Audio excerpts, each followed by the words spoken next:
All right, what is up, 2020 survivors? Fantology is here with our end of 2020 recap. We'll kind of talk about what happened this month. We'll talk about our most recent Twitter competition, introduce January's competition, and give you a little bit of a sneak peek, look ahead into 2021, what we're looking forward to. And we'd be remiss if we didn't say that, look, this is our episode number 100. So Fantology is hitting a big milestone here, episode 100. And we're also going to talk a little bit about Fantology and the journey it's been over the past years, right? Yeah, it's going to be fun. We've been really looking forward to this episode. We've planned it out for, I don't know, like this whole month. Yeah, so from November of 2019 is kind of when things got rolling, and then most of 2020, especially once COVID hit, that's when a hobby became a necessity, and Fantology really some took might say off. a full-time job. yeah, at least for some of us. Some might say that. But really, it's been nice to kind of help us keep in touch and help maintain some sanity. I think all of our workspaces kind of got upgraded to handle podcasts. So, I mean, I know Stevens has gotten as any YouTube viewer would know right now, Stevens has gotten a big upgrade this weekend. big upgrade for episode number 100. Yeah, showing off some of those leather-bound Sandersons front and center there. Yeah, flexing a little bit of bibliophile stuff going on here. Who got you the Urithiru poster? Urithiru was a present from my brother-in-law, actually, Caden, our Wheel of Time first reading through. Contributor. Yeah, that did turn out good. Wait, yeah. I want to go show off something. Let me go grab something. Just a second. Okay. All right. Josh didn't have this on hand already.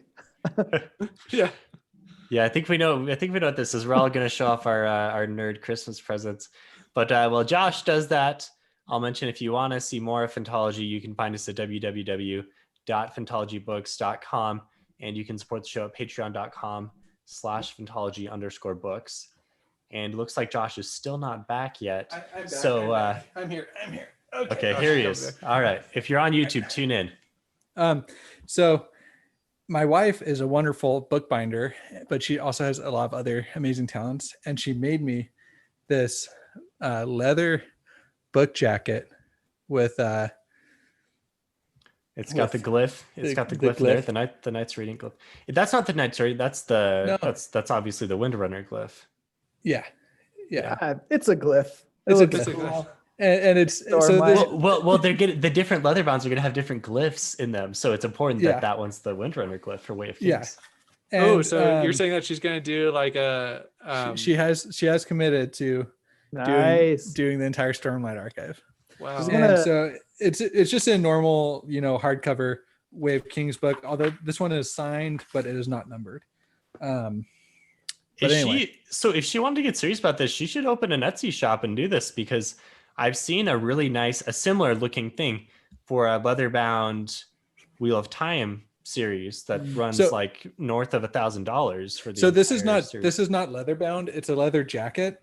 So she didn't rebind the book. She just. So you're saying it's like when we used to like come home with our textbooks and we would like put the sleeves in like those little like elasticy things to protect the textbooks. Is it kind of like that? Yeah. So it's just like what comes with the standard book jacket, like it has the artwork on it. Like nice. That's the book jacket. This is just a leather one. I'd still get one. I'd still get one. Yeah. She has a direct pipeline with their Bibliophiles channel on Discord. Yeah. If you're watching and if you're looking for this, you can find this through Fantology apparently. If you can't afford the legit leather bound, here's a way to spruce up your already owned. But it does feel really, because the leather is like soft, so holding it, like I almost want to reread Way of Kings, and it's never a bad idea to reread Way of Kings. I mean, Josh, I'm just going to point out that you can transfer that book cover to any of the books if you want to reread them. Right? Ooh, that is a good idea. Well, yes. I mean, they're not all the same thickness, right? Would it fit? Well, no, but the spine should probably. I mean, yes. Before Fantology tries to do too much math on the air to calculate the thickness of books, let's talk about some news for December of 2020, and then since it's the year in review, you guys can throw out whatever big talking points there were from 2020. fantasy related, maybe. I think everyone else knows all the bad things that happened in 2020. And then let's look forward into 2021. So some stuff to just kind of get started. There was a bunch of Star Wars news this month, right? Yeah, we got like 10 series announced, right? And Andy, our Star Wars expert that we had on, said that they all pretty much take place between episode 6 Episode 6 and 7, right? Yeah, between the time frame between episode 6 and 7. So that might be worth a fact check, but Andy knows the stuff, so I'd take him on his word on that. And Josh is referencing a Mandalorian season 2 review that him and I did with Cubs fan Han from YouTube. That was a fun episode. And he said the next Star Wars show to come out was going to be Book of Boba Fett, which will come out holiday season 2021, right? At the end of Mandalorian, it said at the end of Mandalorian season 2, it said the next, Mandalorian will be back soon in holiday 2021. But now it's confirmed that it's not season 3. It's going to be Book of Boba Fett first, and then season 3 will be shortly following, and then there'll just be a bunch more shows. And you can get more specific details on the internet for that. So I'm an adopted Disney fan, meaning that I married into a family that loves Disney. And so sometimes I'll go over and they will just have like Disney YouTube videos on. And apparently the Disney World in Orlando is creating a Star Wars themed hotel that you can go stay in. And like the whole entire like hotel is all Star Wars themed. You can like stay in the rooms and they have them like decked out to look like spaceships. And so anyway, I don't know when that's going to be. I think that the YouTube video said it's being pushed back. Like the construction was going to take longer because of everything that's happening. But so if you want to live out your Star Wars dream, then you can indulge in that, I guess. All right. Random Star Wars trivia. What else? Cool. I found out that Hayden Christensen was going to be back as Darth Vader for the Obi-Wan Kenobi. I guess that came out with everything else, but I thought that was kind of interesting. Does that have a confirmed release date yet? I don't think anything has a confirmed release date other than some Marvel shows that we also got news on.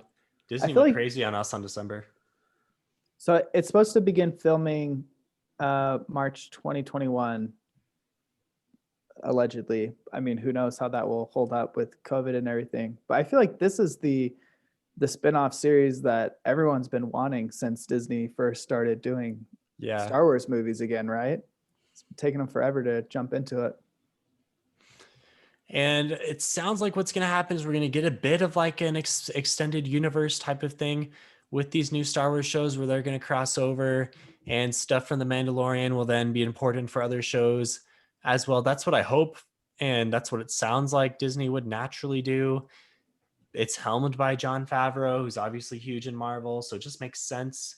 So I'm getting really excited for these shows. Yeah. I'm also excited. I have not started watching Mandalorian season 2, so I'm excited to binge that over the next couple of days. So even though I'm wearing a Star Wars shirt right now.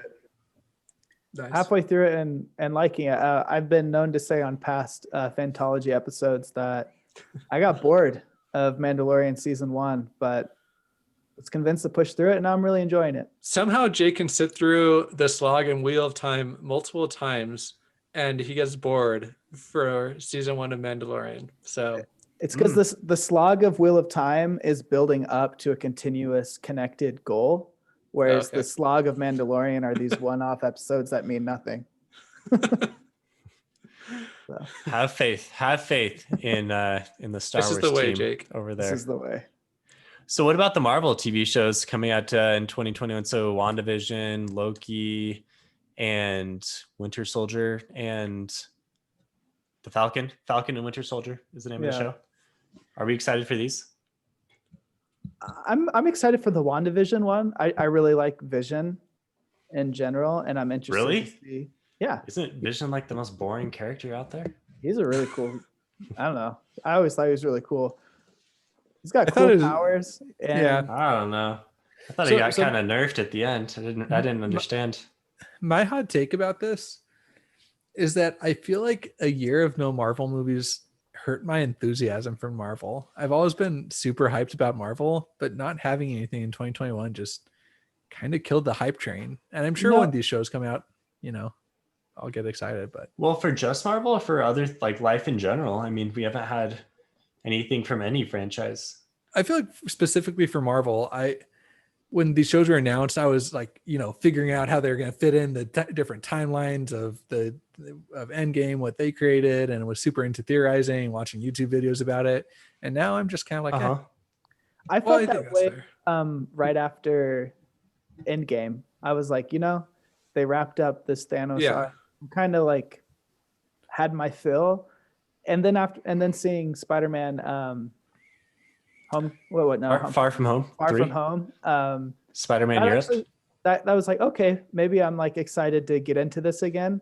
And then I kind of feel like Josh said, like it kind of like things kind of fizzled. Although I am really excited for Spider-Man 3 to see all the connections there as well. And speaking of that movie sounds crazy.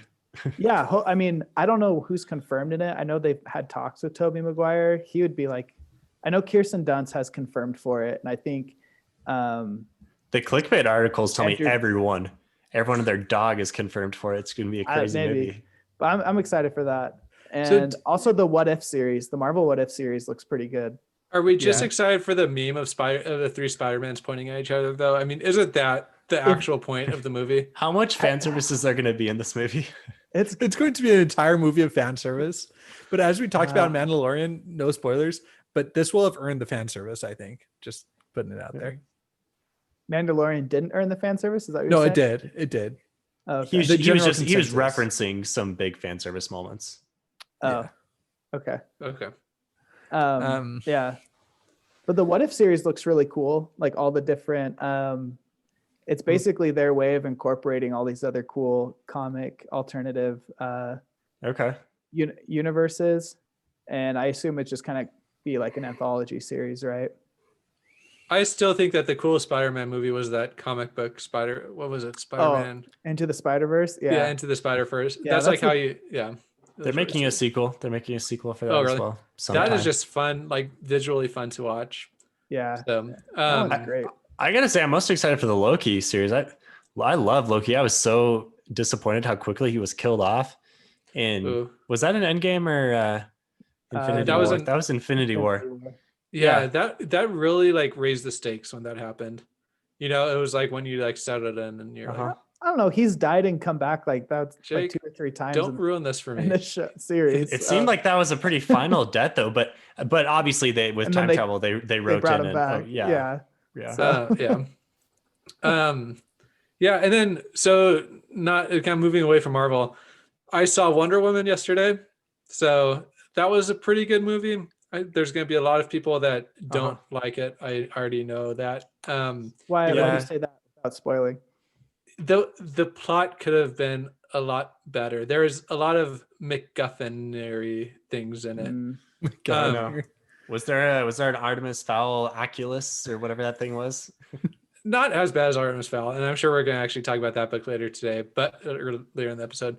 But I will say, I picked up one just perfect Easter egg in the movie that I have not seen any other internet person point out. There's a scene where you walk past a homeless man. You're gonna tell us right now. Yeah, well, it's not a spoiler or anything. Okay. So you walk past a homeless man, and he is reading a book, and that's why I'm bringing this up, is because it's Fantology. But he's reading a book, and it's a play called Waiting for Godot, and that of course is the last name of Gal Gadot. So, it's a really good play too. You should read it. But yeah. Little fun Easter egg. So when you watch a movie, pay attention to that homeless man. Did you like freeze frame it? Weren't you watching it? It was easy to see. I mean, whenever a book, I mean, come on, we all love books. So whenever a book comes up in a movie, you look at it, Yeah. So I thought you were gonna say he was reading a book and it was called Rhythm of War by Brandon Sanderson. I was thinking it was going to be like a DCU like Easter egg, but interesting. No, I mean, it was, I feel like, I don't know. It's kind of just, it had connections to the overall plot too. Like if you know the play, then you can kind of, so. Okay. So I guess speaking of Wonder Woman and Warner Brothers and HBO Max, that's now a thing, right? Warner Brothers is putting all of their stuff on HBO Max. Speculation is it's going to change the way that theaters operate forever. And Wonder Woman is obviously available there. You can watch it right now. And a lot of new movies, including Dune and some others. House of the Dragon is going to be on it. I mean, we already knew that actually, because obviously it's HBO. But are you guys, what's the takeaway from this? What should I be thinking about this move? I feel like I'm okay with this as a move in general. I'm not someone who goes to the theater a ton anyways. Like usually I'd go to the theater if it was a movie that I thought would be cool to see in a theater setting in general. Like that's my mindset for deciding to go. I am nervous of the impact it's going to have on Dune. And I feel like Dune as an adaptation has been cursed already. And they're only doing, like they're releasing the first half of the book. And I think they've said that they'll make and release the second half depending on how well the first half goes. And if it doesn't make enough money due to it being streamed instead of theaters, man, that's going to be really sad. Yeah, it looks like a pretty big budget production, so it's going to need to do well. So barring like health reasons, hopefully next December is a lot better, but I'm planning on seeing that one in theaters. Regardless, I'm probably going to get HBO Max this year for a lot of reasons, and I wouldn't mind watching Wonder Woman, streaming it, although it would be fun to see that in a theater as well. It would be really interesting to see how they measure the streaming, like the movie's effectiveness, right? Yeah. Like I know Disney just put out Soul, and if you haven't seen it, it's a really touching movie. But how did you have time to watch 2 movies yesterday? No, I watched that one today. And it's just funny to me that they did this like almost like just after a year that Disney Plus came out. And so it's like just roping everybody back in that might have been like thinking about canceling their subscription, you know, as they up the subscription to like $1 more too. They did up the Are people canceling now? I mean, this is the point where I just realized I can never cancel Disney Plus, because now with Marvel and all the Star Wars shows, I am hooked forever. Yeah. I don't know. I mean, Boy Meets World alone got me to want Disney Plus. Real fast before we move on from Soul, there's a scene in it that felt so much like this scene in Secret History, where you have a character that's refusing to die. And so it's very funny. I almost think that somebody who has read that book had a hand in that scene. So it was really cool. So you're seeing Easter eggs everywhere, Ben. Oh yeah. Ben has the background. Ben has a corkboard full of like sold to Miss Fantology's at the center of it, and then it's just like branching out.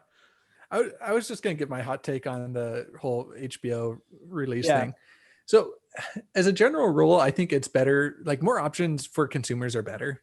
That's just my philosophy kind of on a lot of stuff. And so I'm happy that as a consumer, I would agree with you, Josh. Right. No, but you know, but then I went to watch Wonder Woman last night, and I think it was because everyone was watching it, but like my stream was all messed up. Like that was a complaint on when the final episode of Game of Thrones, or like a few of the final episodes of Game of Thrones happened. It totally happened. But it wasn't like, okay, so Game of Thrones, I experienced that. Like I was cranking up the HDR on my TV just so I could I was like turning up the brightness. They're also very dark episodes. Yeah, right. But like I feel like, but I could definitely tell that it wasn't like I have a nice TV, not like the top of the line TV, but I have a pretty nice TV. And it was definitely like I tried it on my phone, which like has an HDR screen. Like I was doing everything I could, and I could just totally tell it was the stream. But this was like blue bars would like chop off like the lower maybe third of the screen. Like it would just go blue. Weird. And I went and watched like some YouTube TV, and then I went and watched like a Netflix show, and just like 5 minutes of both of them to see if it was something up with my internet or my TV or something. And no, I was like getting fine. So I just think I have to prepare myself that I'm obviously like not going to be getting a cinema quality experience, even if you have a nice setup. I just think that there's going to be issues when so many people are watching something. Maybe we're still a few years away. We're still a few years away from the really perfect quality, streaming releases. Well, they would just need to like invest like Netflix did, right? And a good, good servers so that it can support all their user base, right? Yeah, I'm sure that HBO will figure it out, and if not, then they're gonna have John Oliver ragging on them even more than he already does. Um, it was funny when I saw Wonder Woman in theaters. They had, just before it started, they had like a little like box on the screen, and it showed like a little commercial for Wonder Woman. And it was like, you wouldn't want to watch like a movie like this on a screen this size, would you? Uh-huh. And then it like kind of zooms in. It's like, you want to do it in this size. So anyway, theaters are like pushing back on it too, and like, but I agree. Like, if you have kids, movie theaters are like almost as bad as airplanes. So I could see that. But yeah, also like more options for consumers, but also that can be like more detrimental. Now you have HBO Max, you're gonna want a streaming, like a subscription for, and then like if you want to watch The Office, you need Peacock, and then Netflix originals, and like, I don't know. It's going to get to a point where they're going to have to change their models or something. I don't think so.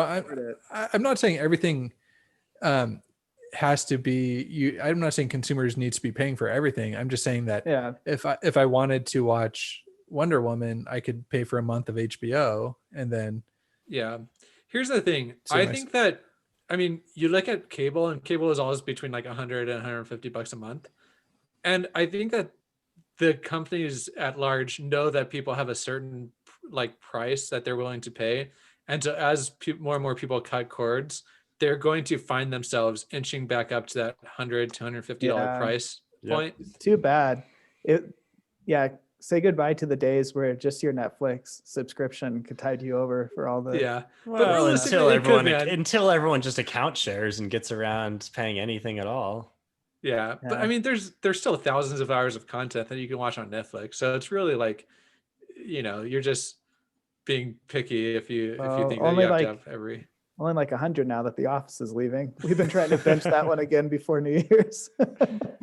All right, so let's roll this TV conversation into a couple other big fantasy shows we're excited for on Amazon Prime, the Lord of the Rings series, and of course the Wheel of Time series. Yeah. So Lord of the Rings series, we've heard like almost nothing about. There's been a few names attached to it that I don't know who they are. Apparently they've wrapped filming though. They're done with season 1. Josh got to show off his Christmas gift, so I'll show off mine. My wife got me the autobiography of Tolkien, so it's been a good read so far. Recommend it. And you'll be doing a review of this? I mean, if someone wants to join, I don't know. Gauge the interest in Discord. Let me know if you guys are interested in a biography review. Okay. Nice. Are you gonna glean anything that is this making you more excited for the show? At least maybe. It's making me want to reread Lord of the Rings in general. I would have thought that you would have done that with a read along that we're doing, Jake. Good to know. Burn. Yeah, there's a lot of books. Listen, I was actually very impressed. I drove one of my wife's cousins to Wonder Woman yesterday. We drove a few people, but she was 9 years old, and she told me that she just got done reading the whole trilogy. Nice. So I was very impressed by that. And so I then recommended The Reckoners and Skyward to her. So hopefully she enjoys those. If she's read Lord of the Rings, she could jump right into Stormlight. That's cool. 9-year-old, like the book weighs more than she does. Hey man, Lord of the Rings may not have the word count, but it's pretty dense. I know it is. I know. Books. Yeah. So I guess we don't have too many thoughts about the TV show. I'm excited. Hard to know, I guess. I'm excited for it, but like you said, like there's like almost no information given on it. They've kept it pretty secret. And you could compare that to Wheel of Time, right? Like, why do you think that is? Why do you think that there's been a lot of leaks and a lot of, not even leaks, just like information put out there about the Wheel of Time and not Lord of the Rings? I think it's because Lord of the Rings has the name recognition already. Like they're not going to need to do a lot of marketing to get that out there. Whereas Wheel of Time is a new IP. They're going to have to get people excited about it. Here's my somewhat hot take. I think a lot of people are going to be surprised about the Lord of the Rings show.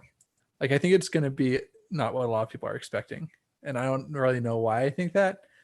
I just think because I think it's going to be maybe like. Are you going to say it's not made for the general public as much as like the blockbusters were? Or... Yeah. I think it's going to be a little bit headier. a little bit less like action packed.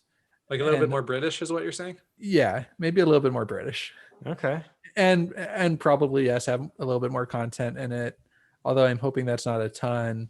I'm hoping it's not mainly for that. It just kind of seems like a betrayal of the source material. Yeah, right. Like you're reading Tolkien's biography right now. It doesn't really seem like his vision.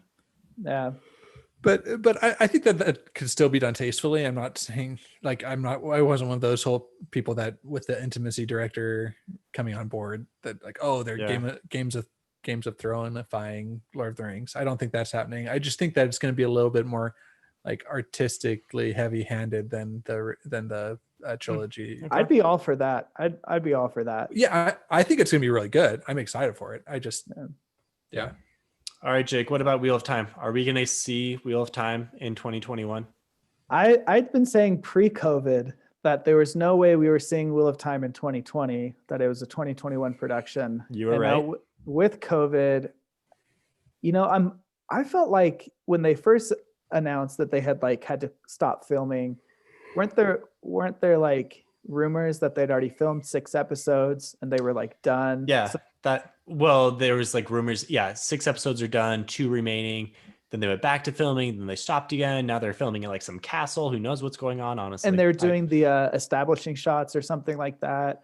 Yeah. Some kind of framing shots to round it out. Seems like they're done filming for season 1. Hopefully. I'm hoping so. Do we know?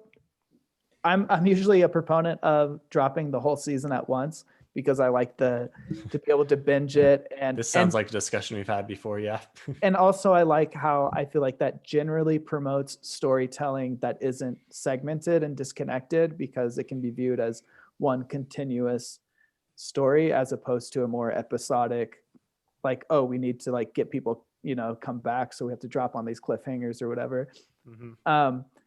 But like, if anything else, if they haven't finished filming and editing the whole first season, just get 1 episode out, right? At least drop 1 episode for us in 2021. Just drop 1 and then wait 3 months and drop another one. Well, I mean, they should be able to get like 6 done, right? Because it's just, according to that rumor, they could have 6 done. Get those worked on so that way you can drop them weekly and hopefully buy yourself enough time for that 7th and 8th episode. I don't know. I just feel like there's been a lot going on for the Apocalypse Bingo, and I don't want the world going out without at least one high quality version of an adaptation. The Billy Zane didn't cut it for you, Jake. That did not cut it for me. That was Winter's Dragon. What was that? Winter's Dragon. Although I thought Billy Zane was fine in it. What did you think of the promos that we got? So we got the Heron Mark sword, and we just recently got Tom's not a lute, but a guitar. Not a Marilyn on the guitar. Yeah, I thought they were interesting choice on the guitar. Like it doesn't bother me that it changed. Were you hoping for a bass as a bass player? Yeah, the traveling bass bard. He knows that Tom Maryland does not have the personality of a bass player.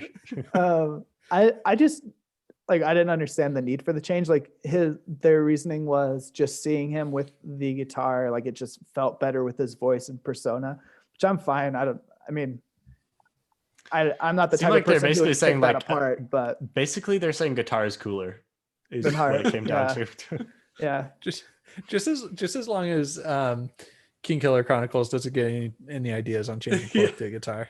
Yeah.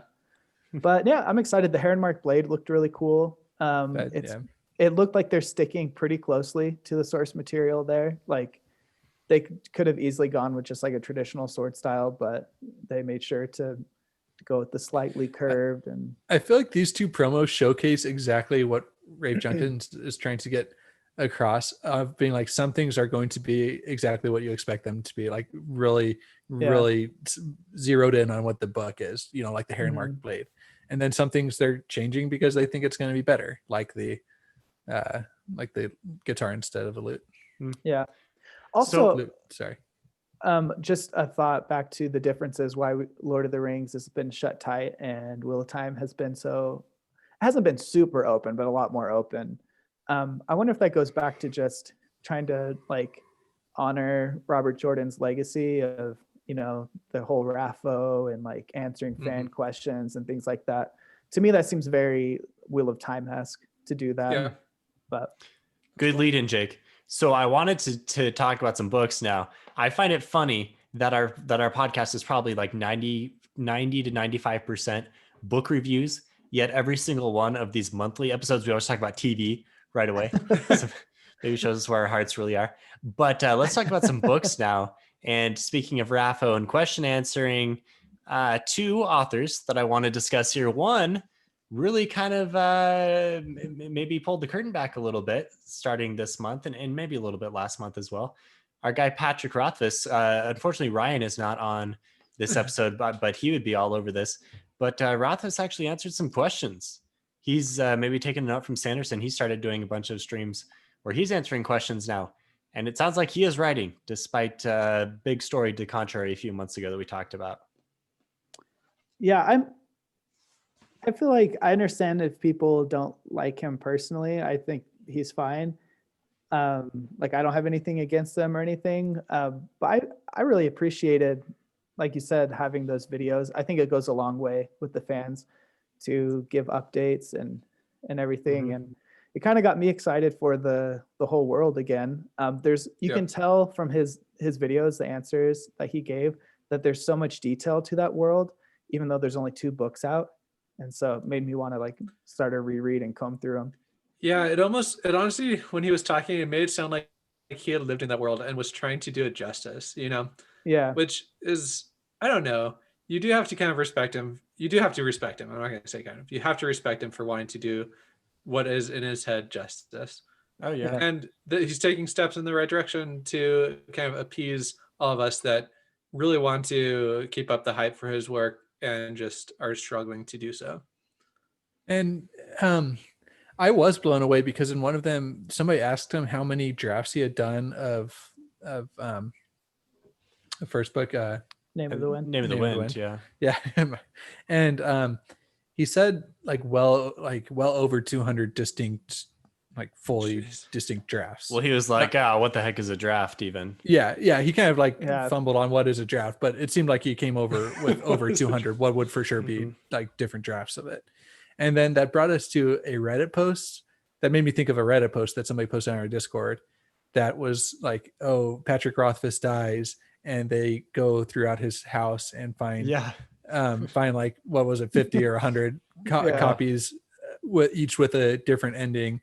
And his will says, publish the second best one, just as kind of snide to say like, they're all perfect or whatever. He's trying to figure out how to make it perfect. But then the follow-up comment, which was the best, was only they're all Cheerio boxes. Yeah, but he always streams with a bunch of Cheerio boxes in the background, if you didn't know.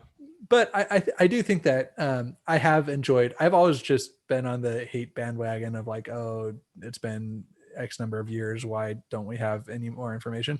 But I've been watching these videos. It has been hyping me up. It has made me feel bad for some of the more trolly things I've said on here. Nice. And plus he's raised a ton of money for charity. I think over the holiday season they raised over $1 million through a bunch of these streams. So good on you, Pat. Let's talk Sanderson. So Sanderson's also doing a bunch of streams, and he releases State of the Sanderson. That always comes out on Koloss Head Munching Day, which is his birthday.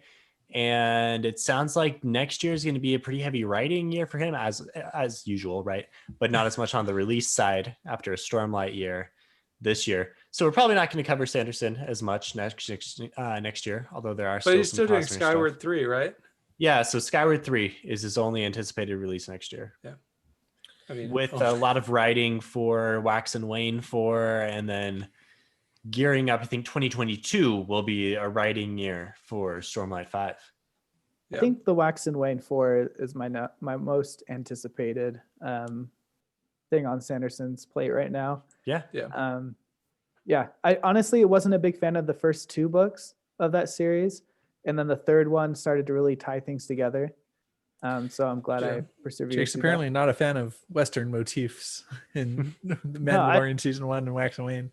No, I'm fine with is Western. It Western or is it steampunk? What are your thoughts on Firefly, Jake? I've actually never I heard that was getting renewed. That they were. Let me Google that. No, we don't have to talk about that. But I've never seen Firefly, but I know like people, it's like a huge cult classic. So yeah. So maybe we shouldn't say it's overrated in case people hate us, but I liked it. I thought it liked might it have been. I thought it might have been a little overrated. I'm sorry. Okay. One thing. I just want to cover this on Rhythm of War. I read from some of the beta readers that Sanderson actually had to cut back on some of Kaladin's isolationist moments in this book because of 2020. Like the visceral reaction that beta readers had because of the pandemic and because of being socially isolated, it was like causing them anxiety. And so that was an interesting it was something that we didn't cover in the review, and something he that talked about that in his spoiler changed. stream a few days ago. That makes me want to read an uncut version of it. Well, maybe for book 5 we'll have made it big enough that we can be get some early release copies, Jake. We'll see. Real quick, let me say something. I know we need to move ahead, but I think he said he didn't actually change any scenes with Kaladin. He just added more lighthearted Shallan moments in between them to make it a little bit less intense. Anyway, let's move. We can move on. Okay. So 2021, we talked a bunch about the TV and movie stuff we're looking forward to. Books a little bit, but what other books are you guys looking forward to in 2021? I have a few that we may or may not get, but Scour 3, we mentioned, confirmed we will get Joe Abercrombie's next book, Wisdom of Crowds, which actually none of you three are in a position to read at release time, unless you catch up. I encourage you to catch up with his other books, but right now only Ryan and I have read through all of his books thus far, but it could be a big Abercrombie year for us next year. I'm about halfway through the Heroes and I'm loving it. I think it's my favorite book so far. Nice. They really just get better. That's my opinion. I think every single one has a lot of improvements, and his most recent series is pretty awesome. So I'm looking forward to Wisdom of Crowds quite a bit. Brian McClellan, our Powder Mage author, is starting a new series called The Glass Immortals. I think that's supposed to come out next year. And I have a question mark around this one, but like we could see Red Rising 6, which as soon as that comes out, I'm going to read the other 3 in the second trilogy. Haven't started those yet just because I don't want to wait. But if that one comes out next year, we'll read through those and cover them. Yeah, I agree. I am looking forward to that coming out as well, Stephen, because I'm like you. I wasn't going to start the first trilogy had a satisfying end. So yeah, and I heard that there's a lot of disgruntled feelings after the first 2 of the next series. So I heard at least Iron Gold, which is book 4, people are like, "What is this?" And then Dark Age book 5, people are like, "This is what it is. I love this series again." So we'll see what 6 is. And then I wonder if Scott Lynch will come out with Thorn of Emberlane. I was just going to bring that up. Yeah, kind of a controversial one. How controversial? Well, he said he had it all done, like ready to go, and then he had this personal drama, which I haven't really followed too much, but I know is kind of a interesting thing, and I'm not really sure where we fall on that. Maybe we don't talk about that, but I wonder if that just pushed back publication of the book. Was it like a Me Too type thing, or was it just like it had some drama in his? Similar, but kind of weird with a twist. I don't remember the exact details. So kind of like Scott Lynch books. Yeah, maybe look like that. Maybe inform yourself if you're interested, because I don't know the details enough. I would be really excited to hear some news on that. That's a great series that we haven't really covered much on here. Maybe we should. Yeah. As soon as we get a release date from that, I'm down to do a reread of Lies of Locke Lamora and books 2 and 3. I just finished Red Seas like just before Rhythm of War came out, actually. Nice. So nice. Yeah. Republic of Thieves next. That's an awesome one.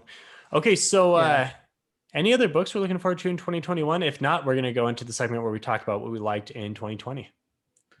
No, I'm pretty good. I did not do the good read. What's the challenge that everybody's posting about right now? Like the Goodreads is the thing. Goodreads.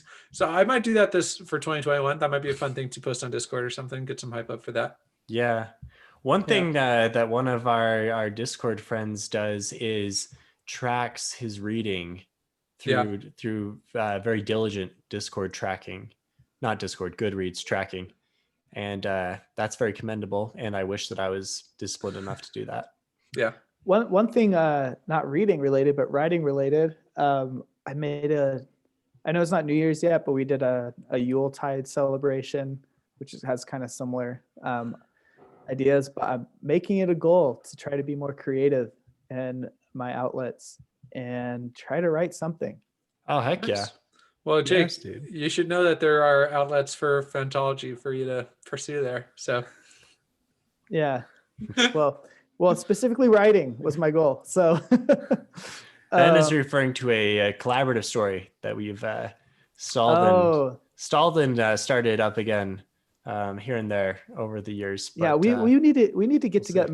Maybe we do an episode where we talk about where we are at and then try to get to that'd be fun. some like like a stepping stone from there to keep going on that. Yeah. And we could kind of brainstorm with journal our Fantology. progress. Yeah. And now we have some really good people on Discord that I feel like could give us some valuable feedback on that. Yeah, that's true. But yeah, so We just spoke around in a very obtuse way, something that we started working on like 3 years ago. So just to recap, our December 2020 competition was top 3 fantasy book maps. This takes place on Twitter every month. And our friend at first Wheel of Timer, Watt Timer, won. His top 3 maps were a map of Mordor, which I hadn't seen before, just Mordor, map of the Shattered Plains that I think is from the Way of Kings. There might be an Isaac Stewart map. And then his third map was a map of Galarion from Pathfinder, a role-playing game. So check out that. Check out that competition. It takes place every month. And January 2021, the competition is going to be top 3 books that you personally read in 2020. So not your favorite books you like picked up cover to cover, read or listened, whatever. We're not snobby about that, but you had to have read them in the year 2020 and tell us what your top 3 were. And then we'll do a series of Twitter voting. And if you read the best 3 books in 2020, then you are eligible for fantastic Fantology swag prizes. Yeah, and shout out to Josh who got second place. I mean, he was the first place loser, but still a good job. I tried. that Hyrule map still such a good entry. Okay, so to kick this off, rather than just do our top 3, we are going to actually just do a tier list because tier lists are fun. Everyone loves tier lists. Yeah, we are going to talk about our top 2020 books, and I've compiled a list of books that we either, like at least one of us read these books, and some are series, and these icons kind of represent that in the best way possible. It's kind of hard to represent a series with one icon. So our first book is Artemis. Artemis Fowl. Wait, real fast. For people that haven't done tier lists before, these are like D tier doesn't mean it's a terrible book. It just means in relation to the other books on this list, it's the lowest book. Right? That being said, Artemis Fowl is a terrible book. Wait, hold on. Artemis Fowl is not a terrible book. I also want to point out, I think Steven said we've read these, but these are also everything that Fantology has covered in 2020. So if like this is one of your first episodes of tuning in, maybe you want to hear a book on here that you want to go back and listen to or something, or this just gives you kind of a better taste of what we're going to be covering in 2021. So and none of these books are books that we hated. I think overall there's a lot of things to like and dislike about all these books, but we are going to stack them up against each other because that's what we like doing on tier lists. So so Artemis Fowl by just random assignment is our first book. The movie was D tier. The movie was like F tier. The movie was just the worst movie probably I've ever seen. But the book itself, I don't know, like it was really fun when I was a kid, but rereading it as an adult. I mean, we're stacking it up against the books that we see in front of us. But also put it in its context, which I don't think I really can since I read it when I was older than its target audience anyways. So it's kind of hard to like really judge. But for what it is, I feel like it's got to be at least C tier, right? No way, dude. I have it at the bottom of my list. I cannot see one book that we have in front of us that I enjoyed. Like, I don't think I enjoyed Artemis Fowl better than any of the other books on this list. But that doesn't mean it has to be.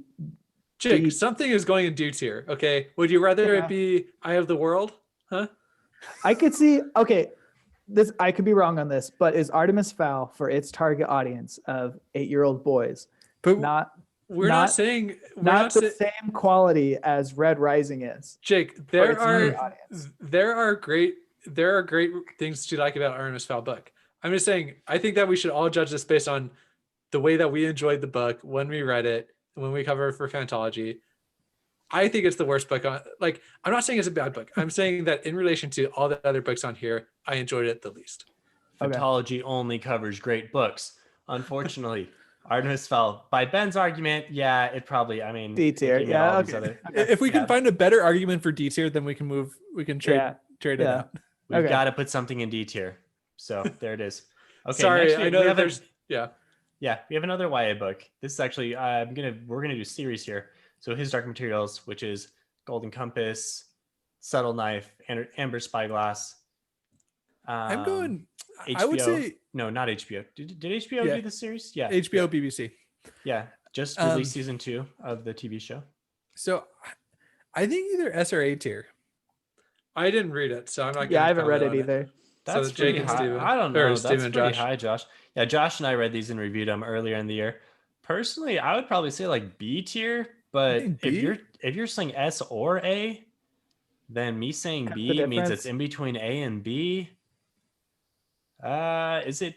So if we put it in A tier, we can move things later.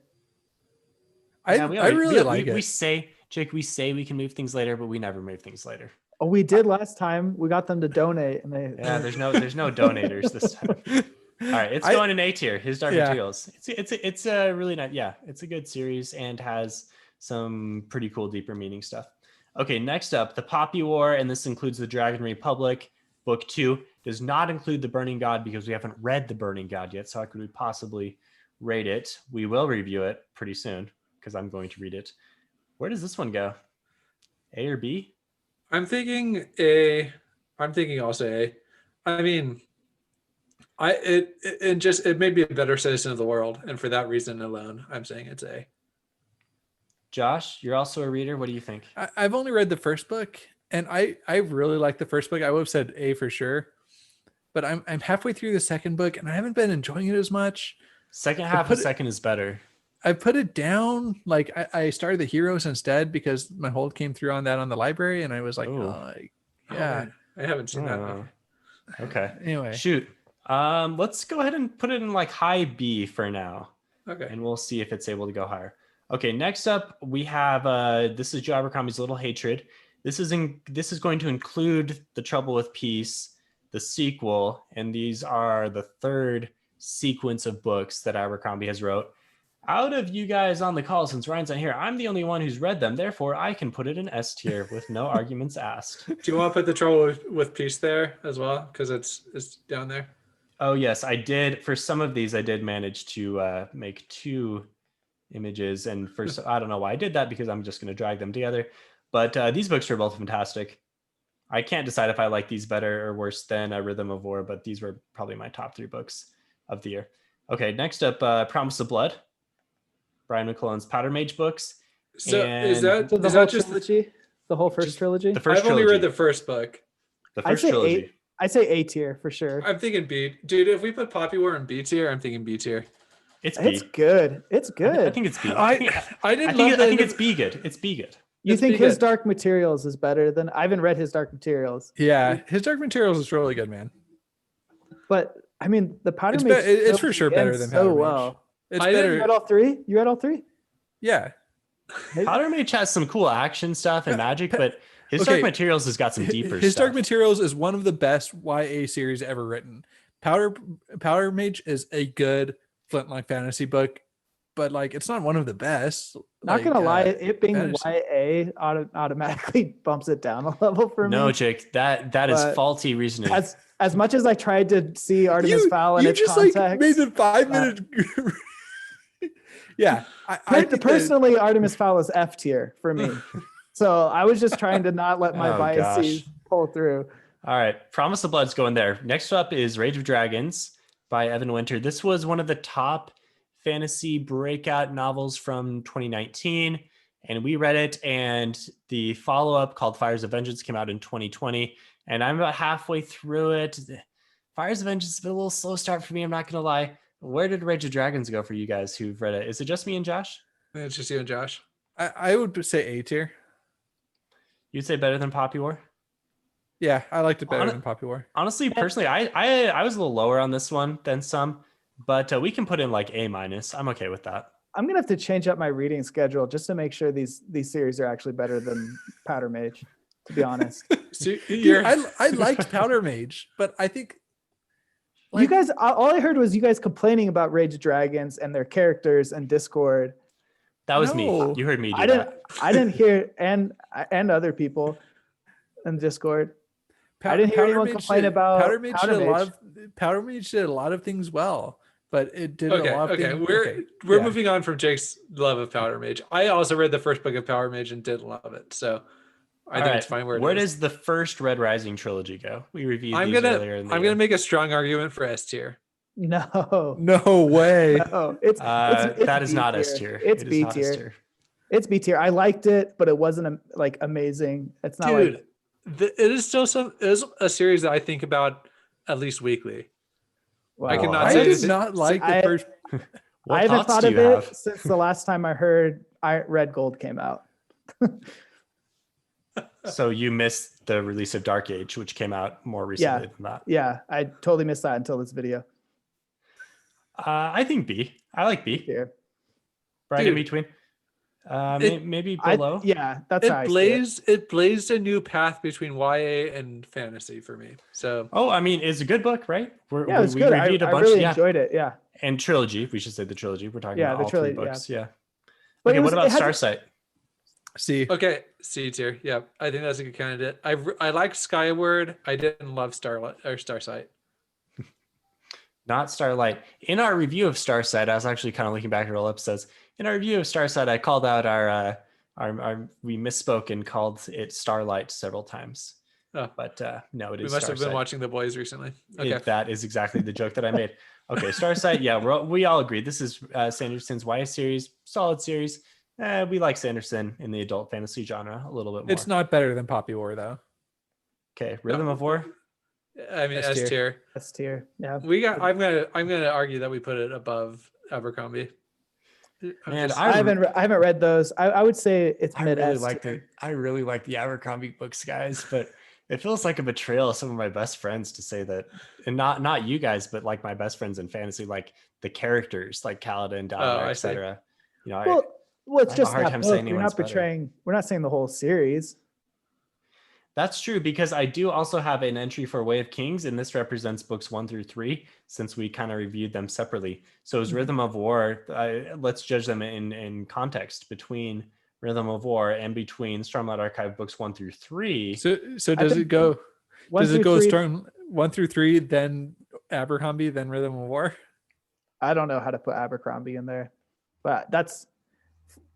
Like That that- could It's be good. impossible. Let's just toss it up. I don't know. I'm just gonna say S tier is looking pretty stacked because we also have like Lord of the Rings down there, First Law down there. Plus some really cool, colorful covers. So Yeah.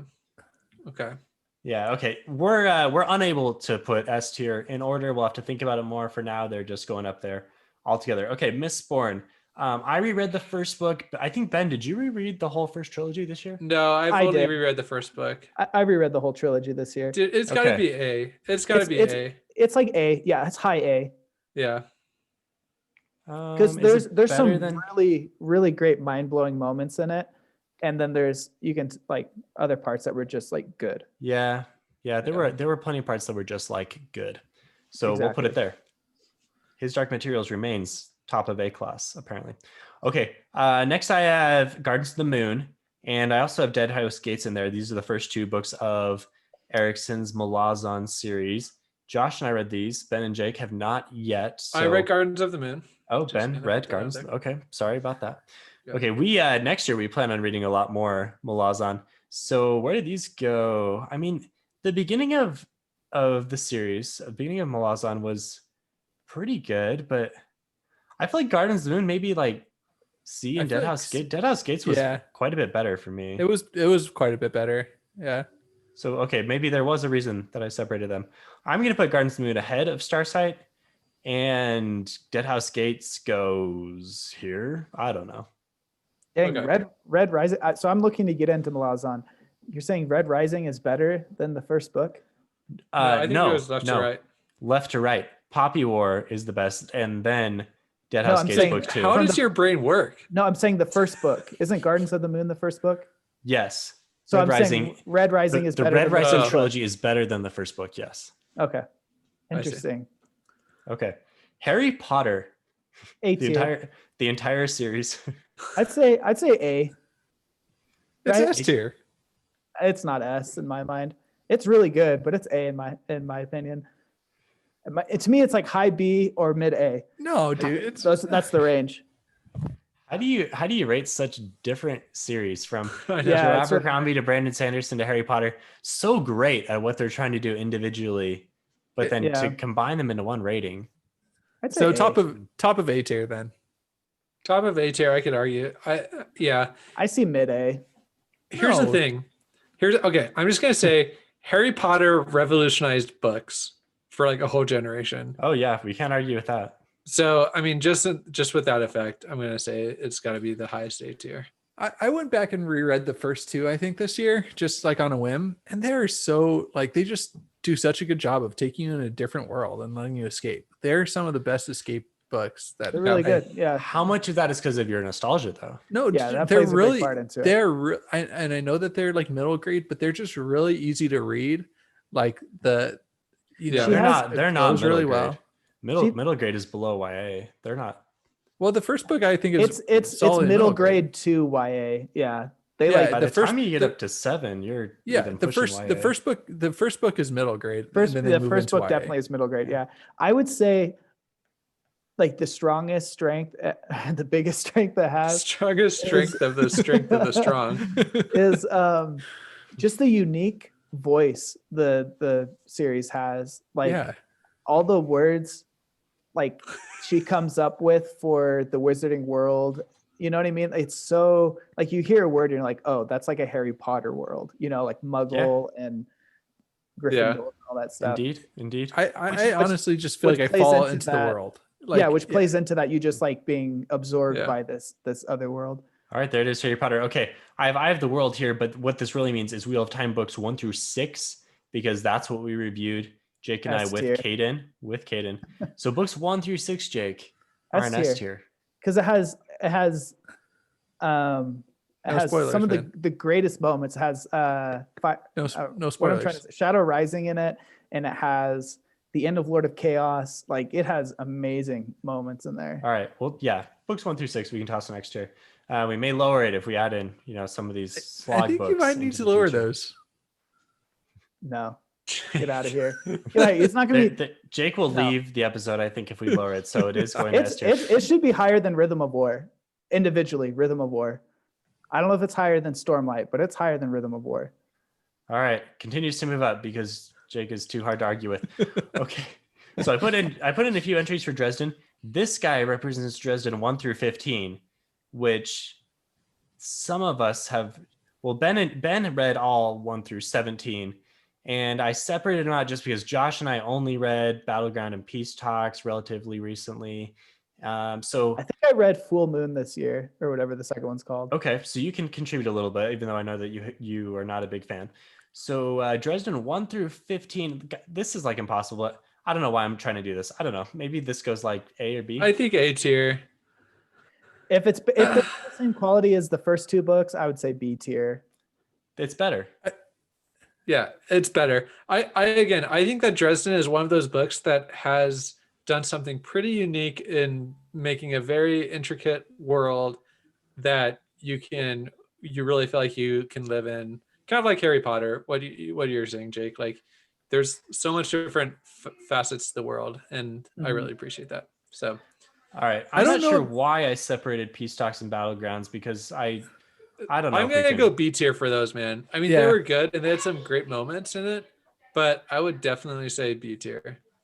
Oh, sorry. When you're saying 1 through, I thought you were splitting the series in half. I don't know how many of them there are. There's So I thought you were- 17. For some reason, since we Peace Talks and Battleground came out this year, I thought we just split them apart in our rating. That may have been foolish, but okay, we'll put Peace Talks and Battleground in there. B tier. Okay. I think they do go a little bit into B tier though, so we're gonna move them into the middle.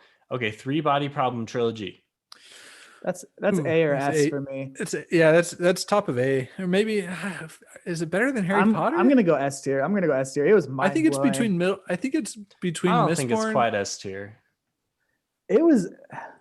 You guys don't like science fiction. I'm just as gonna much, say I but- read the first book. I only got like maybe a quarter of the way through the first book before I had to put it down because it was too hard for me to follow. So Jake, I think that should drop the rating a little bit. You It's a listen big to it brain though. book. Big You brain book listen should to up it. The rating.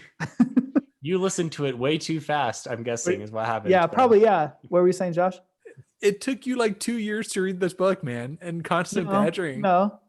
Took I you a read year. I read the first book in a day, like literally under 24 hours. The second book took me like a month, and then I didn't start the third book for like 8 months because I was reading other things. And it was because I had the audiobook for it, but I didn't have the actual physical book for it. And then I have more time to listen than to read. So I do really like this book, and I think about it a lot. It's I S think tier science fiction. yeah, but- maybe. I like the slot in A tier, just below Harry Potter. No. Look, it's hard to rate all of these. So since I do control the board, I do get to decide. And we are talking about the trilogy here, not I'm just the first book, despite that image there. I'm There's just some trying to really add weird some difference moments. of opinion here. There's some really weird moments in the second and third book, Yeah, like amazing, mind-blowing moments. but also some like really weird things. All right, how about Lord of the Rings, the trilogy? D tier. I'm just kidding. I mean, It's come on, gotta go put it S up at tier. S tier. It's S tier. Yeah. Everything else is built off of that. I feel like it Alright. needs to be first in S tier because it's like the granddaddy of Yeah, fantasy. yeah, it you know? does. Yeah. Okay, wow, all the way up to first. All right, a couple of Joe Abercrombie series got put together. So we have the first trilogy, which is The Blade Itself, Before They're Hanged, and Last Argument of Kings. I think 3 of us have read these, me, Ben, and Josh. Jake's looking to start pretty soon. The first trilogy is like, okay, I'm not gonna lie. I mean, I like the later series a lot, but I would say yeah, I think I could see it in B. Wow. That's going to make some of our diehard Discord people pretty angry. No, there. no. Our Discord people agree that he gets better as he Okay, goes okay. on. That's what I had heard, that the first series wasn't as good. It's as above Poppy later War. books. Say one thing about First Law. Say that it gets better with time. Okay. Next series. So this represents the collection of his standalones, which is on the spot. Can I come up with names? Best Served Cold, the Heroes, Best Served Cold, and Red Country, and the collection of short stories and Sharp Ends. So this gets better, and I'm gonna put it in A tier, but I don't know exactly where. Maybe the middle of A tier. Ooh, better than Mistborn. Well, okay. I It might really be- like Best Served Cold. The ending of Best Served Cold wasn't my favorite, and I am, like I said, I'm somewhere. I don't know exactly my progress on the Heroes. I think I'm like maybe a quarter to halfway through, somewhere in there, and it's really good. I'm really liking it. Okay, Josh, to close this out, where does the Dark Dang. Tower series This go? one's hard. This one is an A tier, I think. Okay.